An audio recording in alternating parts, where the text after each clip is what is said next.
Hi guys. Well, I am at the park, if you can't tell. I wanted to come out here because I had a lot of leftover bread. And I don't really have a lot to do on Thursdays, so I had a lot of leftover bread that we didn't eat, and I wanted to give it to the birds and the ducks out here at the park. So that's where I came this afternoon. I wanted to, I'm sorry if you can't hear me. I hope that you can hear me through this video because I'm going to talk about my miscarriage. I wanted to do this video just for information for people that may be newly pregnant or thinking that they're miscarrying. That's usually why people do the searches for that type of video. But my miscarriage was from November of 2010 is when I found out I was pregnant, towards the latter part of November. And I miscarried January 10th of 2011. So November 2010 to January of 2011. I do feel comfortable talking about it now just because it's been over a year later. I probably couldn't have talked about it any sooner than now because it was a really painful thing to go through. I really wanted the baby. I really wanted to be pregnant. You know, you have all those dreams of wanting to be a mom, and it just didn't happen. You know, after you have a miscarriage, you find out later that, you know, there's 20% chance that your pregnancy is going to end in miscarriage, 1 in 4. So it's something that you have to be prepared for, especially if you start spotting or anything like I did right from, about 8 weeks is when I started spotting. Anyways, I found out I was pregnant. I did have a doctor's appointment at 6-week mark. I went to the doctor. I did get to see the fetal pole and the yolk sac, and that was really exciting. Couldn't see a heartbeat yet because I wasn't quite 8 weeks, but about 8 weeks, I started to spot.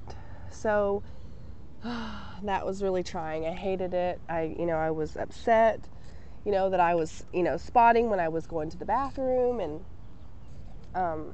it just really sucked.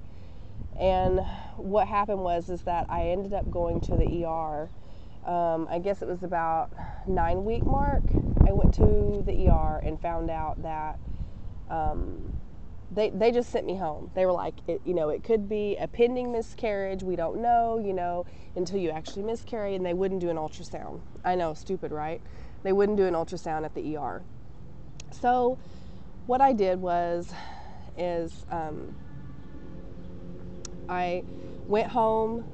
It was about a week later. I had another doctor's appointment about 9 weeks, and we actually went to the doctor and saw the heartbeat. The heart was beating at 9 weeks. We were really excited.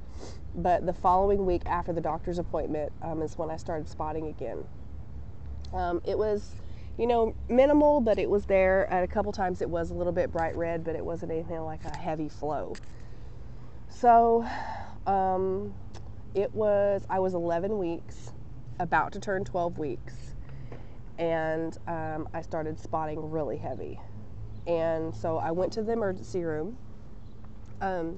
Got to the emergency room, and they did an ultrasound because I was spotting so heavy, and there was baby was there, but there was no heartbeat. It was really devastating. It was really, really devastating because, I'm thinking, if you miscarry, it's just gonna like fall out. I didn't know what what it was about, but it didn't fall out.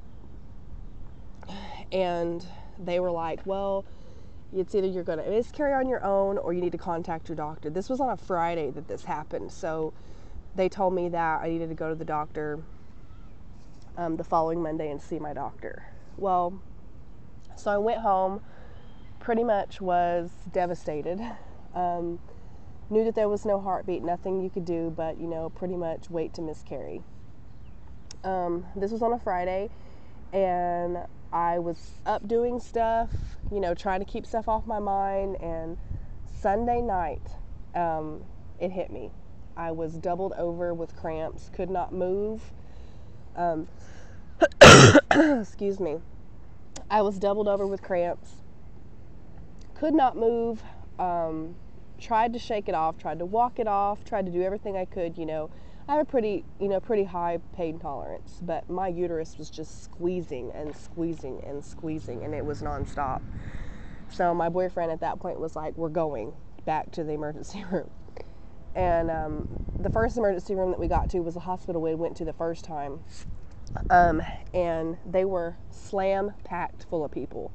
Wouldn't put me back in a room. I was in a wheelchair. I was doubled over in pain. I knew that point I was actually miscarrying. It was so strong. So what I did was I left, and we went to another emergency room at a different hospital. At the different hospital, we got there, and they put me back in a hallway bed because they were packed that night too, and got me back there. I was still in a lot of pain. This probably lasted almost about 2 hours. I got back to the back room, laid down flat on the stretcher when they finally put me in a room, and the pain stopped. Completely stopped. No more pain. I wasn't doubled over. It didn't hurt anymore. I didn't know what had happened. So they sent me to ultrasound. Got to ultrasound, and they had seen that the baby had moved from my uterus to my cervix. It was like sitting right up against my cervix. So basically all that cramping, all that pain was from the baby coming loose, I guess, from my uterus and the placenta as well. And it was really painful. It's pain I'll never forget. So I got back to the room. Doctor decided that they were going to basically put a speculum in, and they were going to remove it. I didn't care. I didn't think any of that pain was going to matter to me, or was going to bother me. So that's what happened. And they removed it, gave me some morphine, and I was good. My mom and dad came down. My mom and dad live in Tulsa. They don't live in Oklahoma City. So they came down that night and spent the night with me, and that was pretty much it. That was the end of my story. And I'm at the park filming this, and some guy's coming this way.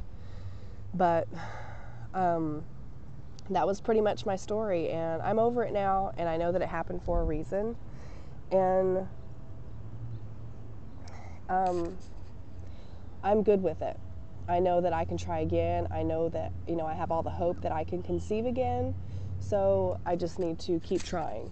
And the fact that I can keep trying, and the fact that we did conceive on our own that time with no drugs, really gives me hope for these clomid cycles that I'm doing right now.